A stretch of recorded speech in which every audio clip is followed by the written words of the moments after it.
ఇవాళ రాహుల్ గాంధీ కావాల్సింది ఏంది?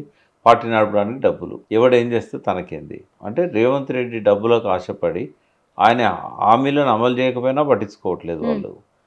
ఇక్కడ బీజేపీతో అంటగాగినా పట్టించుకోవట్లేదు. బీజేపీ నాయకులతో కలిసి అన్ని రకాల స్కామ్స్లలో ఉన్నా వాళ్ళు పట్టించుకోవట్లేదు. తెలంగాణ ప్రజలకు స్వయంగా రాహుల్ గాంధీని తీసుకొచ్చి ఆయనతోని రైతు డిక్లరేషన్ ఇప్పించారు, బీసీ డిక్లరేషన్ ఇప్పించారు.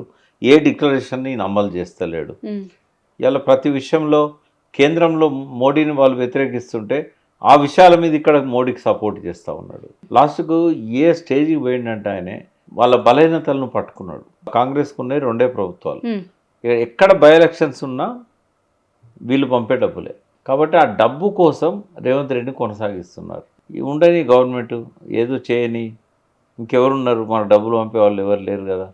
సరే ప్రజలలో చెడ్డ పేరు వస్తే రాని, వాళ్ళు ఏమైనా అన్నిటి త్యాగాలకు సిద్ధపడ్డారు. ఈయన పూర్తి జెన్నకిడిసిన ఆంబోతాను అంటాం కదా, వదిలిపెడతారు దాన్ని.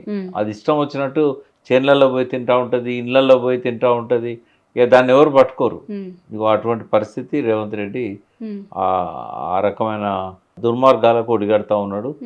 ఇవాళ ఆయన ఇచ్చిన హామీలే కాదు, మినిమం ప్రజాస్వామిక విలువలు ఆచరణలో లేవు. ఆయన భాషలో కూడా అటువంటి ఇది కనబడదు మనకు.